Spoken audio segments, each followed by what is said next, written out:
Divrei Gemara, and the words of the Gemara, Chodesh Adar Bari Mazel Yehudi, month of Adar, that the Mazel, the astrological sign of a Yid, is healthy and strong.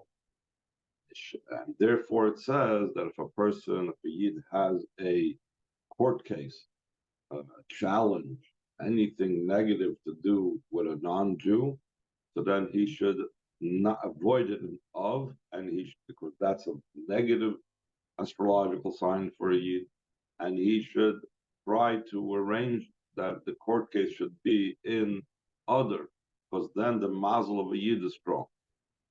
Shalos Hashailos, the question arises. Azal Hari Oimrim Ein Mazel Yisrael. Our sages teach that Yidden are not beholden to the astrological signs. Mazel is not something that a Jew needs to be concerned about in his day-to-day involvement. The Rebbe says that, what does it mean over here? Let's skip over to the second paragraph on the second column. You could say the explanation this is in essence, mitzad shorsham l'mayla, the Jewish people, because of their root above, b'nei Yisrael einam klal tachas shlitas hamazos chas v'sholem. Yidden on their own are not under the control and rulership of the astrological signs, like it says, al derech hagoyim al tulamdu, and to the ways of the goyim do not study, u'me'oises hashemayim al techasu, and the signs of the heavens do not fear, because the goyim will fear the signs of heaven. In other words, the Jewish people are not under the different astrological signs. The novelty of a Yid is even more, not just because of his root above, even the way he descends down here below, as a soul enclosed in a body, on the world of nature. The body looks in its material state, in its physicality, it looks no different than the body of a non-Jew. And the bodies of a non-Jew are shumanhagim themselves. They are led and run by the astrological signs. Gam Khan, even here, being in the physical world, mazel Yisrael is in such a state that the mazel does not determine for the Yidden to do anything. That doesn't determine what's going to happen with the Yid. Shum kach, and for that reason, because he has the capability through davening and through merit, l'shamnes, mazoli, l'toiva, to change the mazel that he has for good. That's what Rashi says, that when a person davens, that's what it means, ein mazel Yisrael. It says that there's no mazel for a Yid, because a Yid, even if he was born under a bad sign, so his davening and his merit to change his mazel for good. This is all because of a higher power. Because a Jew has these secret weapons, he has davening, he has mitzvahs and merits, so that could improve and change the situation of his mazel, that even if his mazel is bad, he could still change it and improve it. Loi hamazel mitzad atzmai, not the mazel on its own. The novelty of the month of Adar is even greater than how a Jew can overcome his mazels throughout the year. Even the way a Yid, a single person, can over here, lamata, down here below, kosher le'inyan mazel, he's connected to the idea of a mazel. V'nimtza ba'olam, he finds himself in the world that Islay dina v'hada nachri, he even has a court case that he has to deal with a non-Jews. In other words, he's immersed and involved in worldly matters. Skip the parentheses. The Chodesh Adar, the body mazle, the month of Adar, where his mazel is healthy and strong, yad beknisa l'chodesh, immediately entering into this month, afilu belishum avodim mitzidoi, even without any work and labor on his own behalf, Not, in other words, not like other times of the year where he needs to daven or he needs to have skusim and mitzvahs to change it. A mazel mitzad atzma yubari, the month of Adar, without all of any intervention. The month itself, the mazel of the month is healthy and strong. Ad shafilu eina Yehudi royo margish until even a non-Jew sees and feels this affects him in his life. Let's skip over to past the bottom of the first column. According to this, understood the connection of the month of Adar with Parshas Terumah. The Nidvas Vasiyas HaMishkan in the donations and the building of the Mishkan, Bola de Bitui Begoli comes out expressed in a revealed way. HaKoyach Shekiblu Matan Torah, this capability that they received the Matan Torah, Yehudi Kivishu Lamaylo Bel Yoinim, a Jew the way he's above in the uppermost levels. Kachu Gam Lamata Betachtoinim, also down here below, he's the same. That is very being. Also in a world where possessions and wealth have significance, Ubedargazov is in a level of gold, in body. This one who gives is healthy. Zav, we earlier in the Simcha that I mentioned, is the Rosh Tevis, this one who gives is healthy. In other words, and that's why the Mishkan we mentioned before, the first type of donation that was given was gold to indicate this awesome power that every Yid has, that every Yid, even in a physical world where gold and wealth matters, he's strong and powerful. And that's in that physical world, he makes a Mishkan. In that physical world, he takes physical objects and makes it sanctified and holy for Hashem. This gives the empowerment. The B'chodesh Adar, in the month of Adar, and the month of Adar was also Kishnestaima Asiyas HaMishkan, that the actual conclusion of the building of the Mishkan was in the month of Adar, or Achreza, and afterwards Hakamas HaMishkan B'Zayim Me'amiluim B'Siyim Chodesh Adar. Afterwards, they actually erected the Mishkan in the 7 last days of the month of Adar, which is called the 7 days of training. Chav Gimel Adar, Rish Chodesh Nisan, from the 23rd of Adar until the first day of Nisan, they were busy practicing, putting it up and taking it down, putting it up and taking it down until on Rish Chodesh Nisan, the Mishkan went into operation. So we actually find the erecting of the Mishkan connected with this month. So Yid body Mazli Shal Yehudi, it will be healthy. The mazel of a Yid, Shagam Kefishu Kosher and Dargas HaMazel Paktoinim, even the way he's connected with the level of mazel down here below. Unimtza Ba'ifim body, he is found down here below in a way that's powerful and strong. Zeh HaNoisin body, this is the one that gives is strong. So now he's going to connect this with the classic thing that we always said about the month of Adar. So he says, V'yesh we could say, Shezoi Gam HaShayches, the Mishanichnas Adar Marmasim. This is also associated in the connection with when Adar enters, we increase in joy. The Gemara talks about these two topics immediately after each other, about the healthy mazel of the month of Adar, and about when Adar enters, we increase in joy. Simcha the greatest joy that could be by a Yid is when he knows in every state that he finds himself in. Even down here below.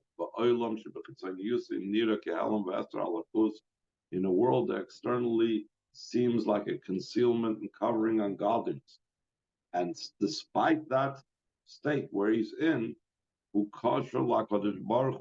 he's bound to Hashem. Because even the way he finds himself down here below, a soul enclosed in a body, he's the only child of the King of Kings of Hashem.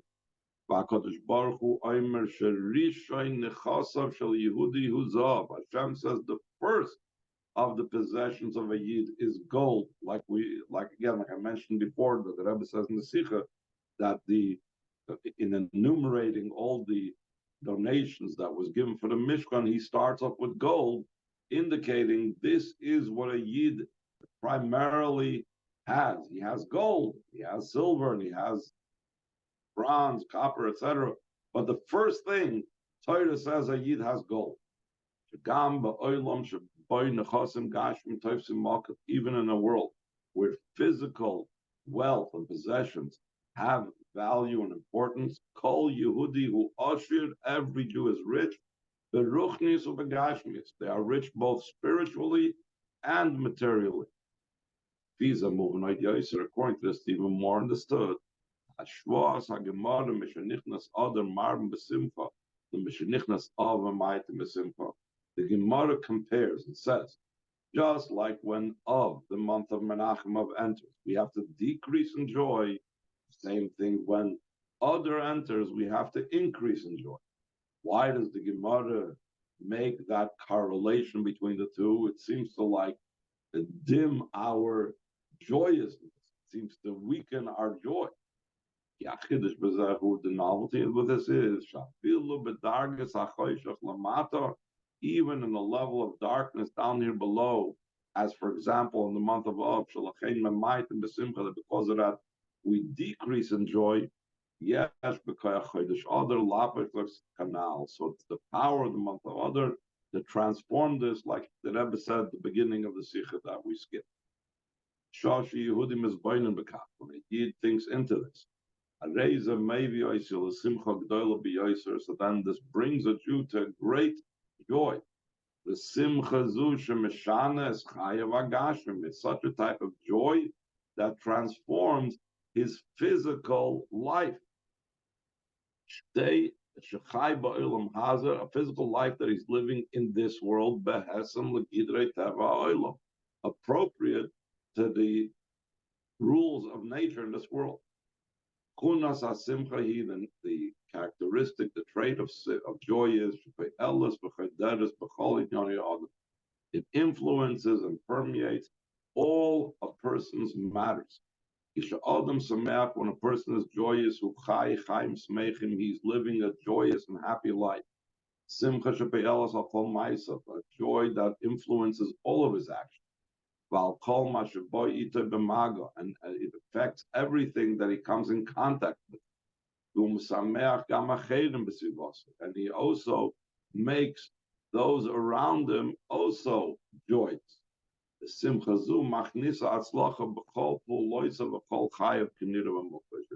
joy brings success in all of his activities and his entire life, like we see with our senses, that this actually gives him a better life, being joyous. Loibanis means to say, in addition to the fact, through being happy, a person becomes a member of the world to come. Chazal say, these joyous people, that they themselves are happy and they make other people joyous. It was testified about them that they are going to be inheriting the world to come. So in addition to the fact that being happy causes a person to inherit the world to come, he's also a member of this world. He also has and inherits this world as well, a true member of this world. That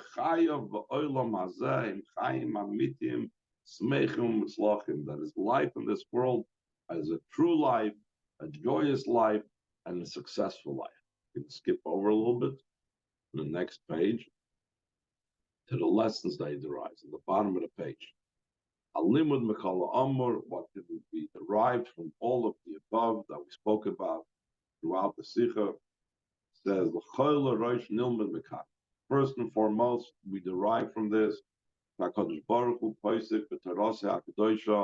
Hashem rules in his holy Torah a Torah nitzvus v'chol adoros v'chol hamkoyim, the everlasting Torah for all generations and all places. The kol Yehudi shayach l'koil l'rosh l'zah. Every Yid is first and foremost associated with gold, with pashtus, and simply put, Kol Yehudi, top of the second column, tzarech liyis b'ashiris. Every Jew has to be rich, hein beruchnius v'hein begash, both spiritually rich and materially wealthy. Ashiris v'pashtus mamish, literal wealth. Yisaidimism, even more so. Loidak shut tzarech ashirus. Not only does he need wealth, al shalakol Yehudi yeshna ashiris b'poil, but that every Jew has riches in actuality. Even if this is not found revealed in physical, in other words, there are Jews that don't go around with do not have wealth. It's not because the wealth doesn't exist, heaven forbid.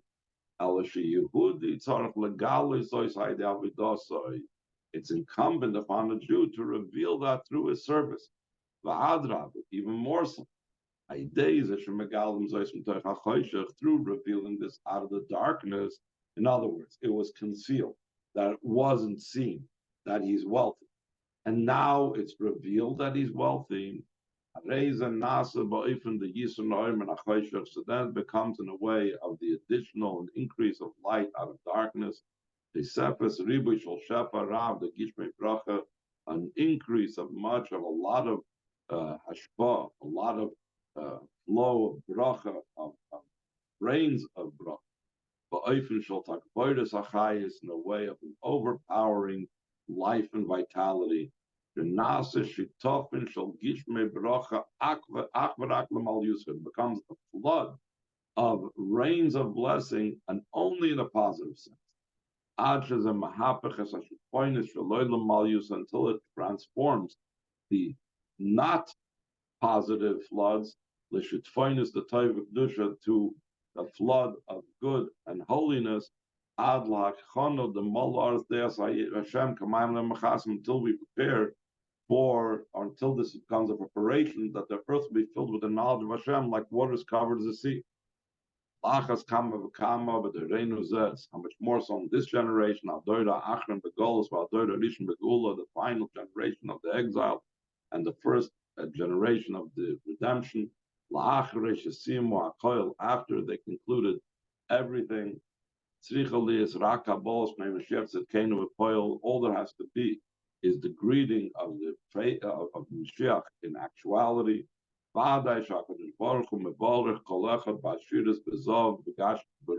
Surely Hashem benches, blesses every single person with riches, with gold, in physical and spiritual, until such a degree, just like it was in the days of you going out of the land Mitzrayim.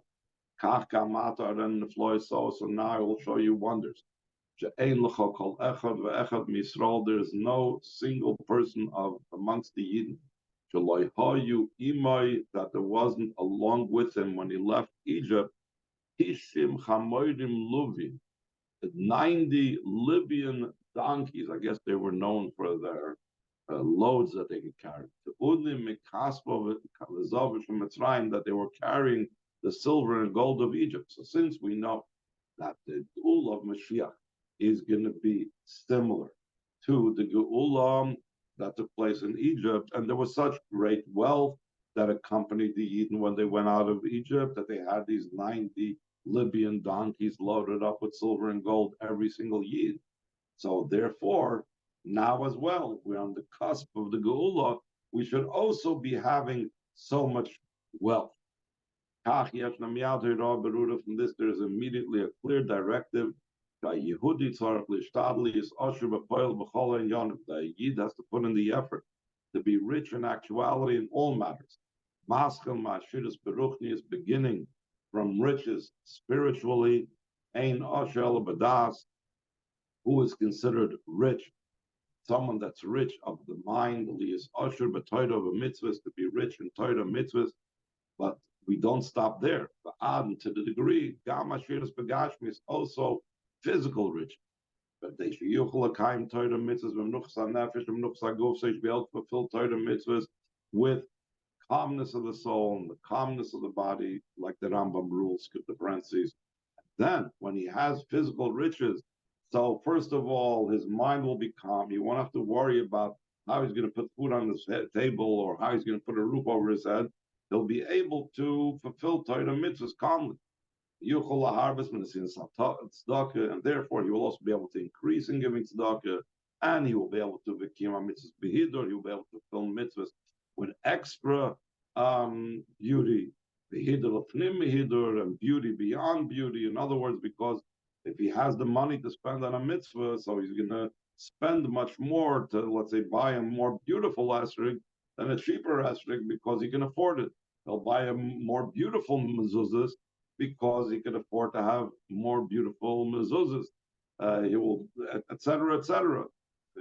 Mitzvahs cost, but the more money Hashem benches a yid with, the more beautiful he can do the mitzvahs.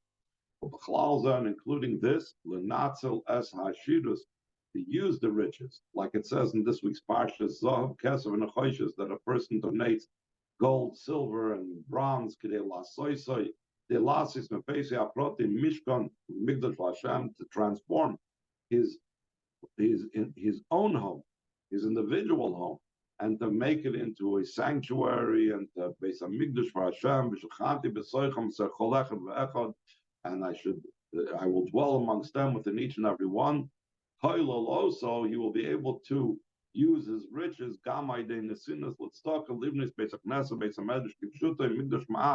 when he gives money to build a shul and to build a yeshiva, etc., and a place of Jewish learning, which is considered a shul and a place of Jewish learning is considered a miniature Beis HaMikdash. So he's also fulfilling part of the mitzvah that's in this week's parsha about v'asli Mikdash v'shachanti b'soicham. You shall build for me a Mikdash, because every shul is considered a miniature Beis HaMikdash. So when I give my money to build that, I am like mimicking the building of the Beis HaMikdash. Additionally, and that's primary, the Inyan Shazman Grom, and something that's time concerned. Binyan Beis Hamikdash Shlishu Pashas Mamish, we should actually have the literal building the third Beis Hamikdash. La'achri Kol HaPirushim BePasik V'Asli Mikdash V'Shachanti B'Soichem. After all the explanations in the Pasik, that they shall make for me a sanctuary, and I will dwell amongst them, including the meaning within each and every yid. The pasuk does not leave its simple meaning. First and foremost, the meaning about this concerning halach lemaisa that the Jewish people have an obligation to build the Beis HaMikdash. Concerning us, the intention is to build the third Beis HaMikdash literally. How do we do that? Like the ruling of the Rambam, top of the second column. The Mashiach will be built through Mashiach. Like he says, he will build the Beis HaMikdash in its place. And according to the words of the Rambam, all are obligated to build and to assist and to support it, both themselves and also by their money. Both men and women, just like the Migdash that was built in the Midbar, just like the tabernacle that was built in the Midbar, men and women donated and helped out. So too in the final Beis HaMikdash, men and women will donate and help out. So too it's understood concerning the third Beis HaMikdash, Kol Yehudi Yishtatev Zayin, the voice of every Yid will participate in this through his donations, Anoshim v'Noshim, men and women, v'yesh loymar, we could even say Gam Taf, even children, Kvishoy Benidus HaMishkan, the way it was by the donation of the Mishkan. Fraten, especially Shebedereinu Zekvar Chinchu v'Ergilu Lodim Yehudim Ktanim, that in this generation we already educated and made accustomed by young Jewish children. And we continue in this. Lost is tzedakah, that we make Jewish children accustomed to give tzedakah. Not only, in addition to the fact that we make them um, messengers to give to tzedakah. In other words, we tell them, here, take this coin and put it for me in the pushpit. But then they're not giving their own money to tzedakah. They're just being my messenger to give to tzedakah. Noislam gam kesef shenase mamonim aproti. We also give them money that now becomes their money. Why? So that when they have their own money, they will learn how are you supposed to treat money.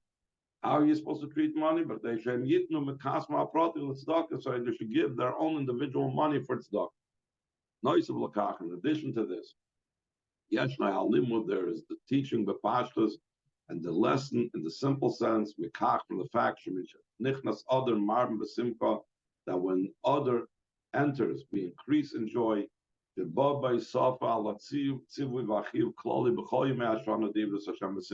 comes as an addition to the general obligation throughout the days of the year that says, serve Hashem with joy. You serve Hashem, your God, with joy and gladness of heart. And the ruling of the Ramah at the end of the section of Shulchan Aruch called Orach Chaim, the one who is good of heart, always is celebrated. Therefore, the Rebbe says, being at the beginning of the month of Adar, this year of the 2 months of Adar, Adar Rishon Adar Sheni, we are in the beginning of the month, the first and second month of Adar. According to what it's known, that when you have to begin something, you have special powers. It opens up the channels. For joy, for the joy throughout all the days of the months of Adar in this year. One needs to draw miyad immediately, powers, from the opening and from the entrance, when other enters, to increase in all matters of Simcha. So the Rebbe says very practically, how does one do so?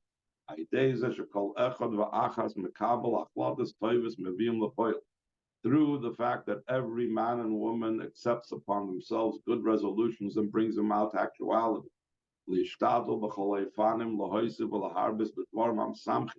To put in effort in all manners of things to increase in matters that make a person joyous. Beginning already in this day, in a way that you can do joyous things on Shabbos, skip the brackets, because this is in the middle of Shabbos V'Prengen. Well, the Acher is then following that, in the way that he increases and illuminates further. He's happy and every single day of the 2 months of Adar. To increase in every day in matters of joy. As it's known, when it comes to joy, there has to be something new every single day, like it says by a wedding, that for the week of the Sheva Brachas following, you can only make the special Sheva Brachas blessings after benching only if there's someone new in attendance that hasn't been there by previous times. Then it brings something new to the occasion, and then there's a true sin. According to the principle in all matters of good and holiness, whoever precedes and does earlier, this is praiseworthy. Whoever increases, he is praiseworthy. How much more so that this way has to be concerning matters of joy. The parents together. Joy by itself already has the nature to break through boundaries. How much more so the increase in joy of the month of Adar. How much more so in such a manner that every day it becomes increased in joy in comparison to the days prior to that. The Rebbe says, simply put, to a pashta, simply put, Shekol Yehudi Yosef B'chol in Yoni Simcha. Every Jew should increase in all matters of joy. Hein b'negeh ilav ba'atzmai, both concerning the person himself. He should consider and bring joy to himself.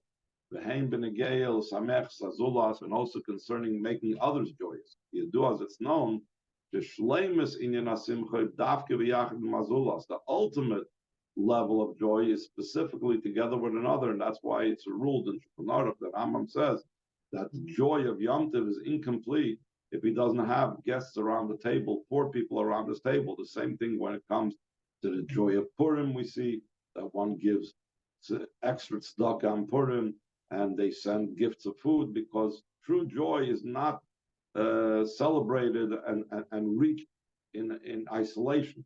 True joy is reached when you partner with others and bring others to joy. First and foremost, the Rebbe says the joy is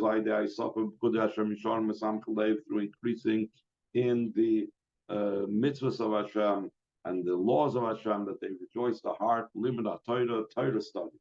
Nigla the Torah, the revealed part of the Torah, befrat, and especially by the study of Pnimius HaTorah, the inner part of the Torah, the Talmud Gadol, and Torah study is great. Maybe the Ma'aseh brings to action Kiyum HaMitzvahs, the fulfillment of the mitzvahs in a beautiful fashion. So all these things increase in a person's joy when he studies Torah and performs mitzvahs. But we shouldn't only limit ourselves just to that type of joy.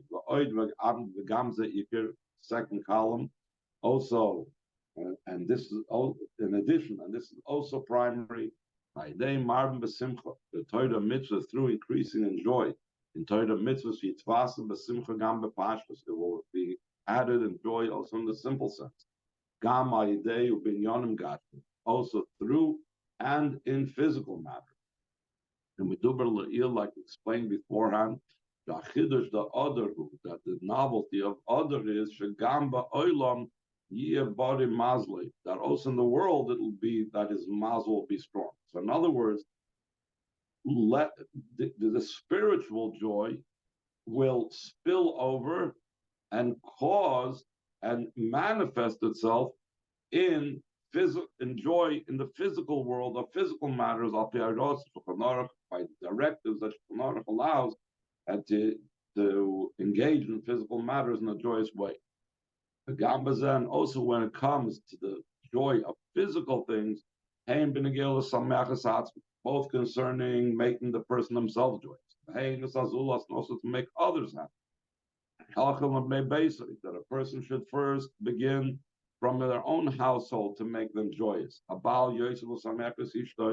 The husband should increase to make his wife happy, and parents should increase in making their children happy by matters that would make them, by their nature, happy. Like the ruling of Shulchan Aruch. Shulchan Aruch speaks about in Hilchos Yom Tov about different things that a husband should do for his wife, or Yom Tov when they're supposed to be happy, and the father should do for their children to make them happy on Yom Tov. In literally physical things like buying clothing for them and jewelry, and giving them, treats to kids and so on and so forth. And this is especially so when a father makes their children happy. We see in actuality, through making his children happy,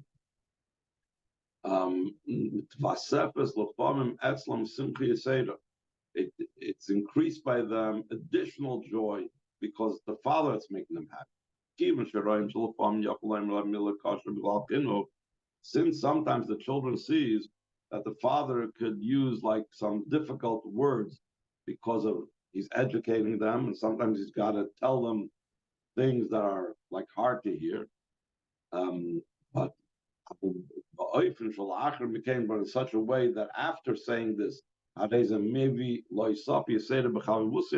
brings an additional increase in his favor and love for his children. So therefore, the fact that it's the father that's bringing joy, the father, it's usually the tough guy in the family, and he's the one that's bringing joy. It makes it even more joyous for the children, more than if the mother be the one that brings the joy to the children. So too, to increase in making others happy, not just his family, but others happy in his surroundings. Like was spoken about earlier, that when a person makes others happy, so he becomes a member of the world to come and even a member of this world. Then he concludes, "V'yiratza should be the will of Hashem, that the increase and growth and joy, tifritz kvaris kol hagdorim will break through all the boundaries." Like we said, joy breaks through boundaries. Hachal ma'agdorim ha'achroinim shenoisu begolus, beginning from the final boundaries and fences that are left over in the exile, lahafcham l'toivel kedusha, transformed into good and holiness. Ubeikrim primarily lifritz hagdorim shal rega achram begolus, to break through the boundaries and barriers of the final moment of exile. Because the Ya'asa Rega Rishon Shal Agula should become the first moment of the redemption. The boy, the Maseno, or the Seno Bachlala comes about through our actions and service in general, or the Thrat, and specifically, this is Metoich Simcha, out of joy, top of the next page, or the Myuchad, and specifically, Aidei, and uniquely, Aidei Avidosim Shal Noshim Tzidkanius B'Yisrael, through the avodah of the righteous women amongst the Yidden, the B'schus on Taveh Agula, and their merit will come about the redemption, Kishem Shoy B'Guls Mitzrayim, just like it was in the redemption in Mitzrayim, that it was through in the merit of the righteous women that we were redeemed from Mitzrayim. And then we'll skip over to the last paragraph on the second column. V'chol b'nei Yisrael, and all the Yidden, b'nareinu v'zkanenu, with our youth, not elderly, b'vaneinu v'naseinu, with our sons and our daughters, yachadim kaspim v'zlavim itam, along with their silver and gold, along with them, yachadim kol bat nesias bat midrash b'chutzlaretz, along with all the shulim and yeshivas that's outside of Eretz Yisrael. They will also be transported and lifted up from outside of Eretz Yisrael and brought into Eretz Yisrael. They go to the Holy Land, the Yerushalayim HaKodesh, to Yerushalayim, the Holy City, Lahar HaKodesh, to the Holy Mountain, the base of Mikdash HaShlishi VaMishulash, to the third base of Mikdash, the triple base of Mikdash, to take it from Yad Mamish immediately.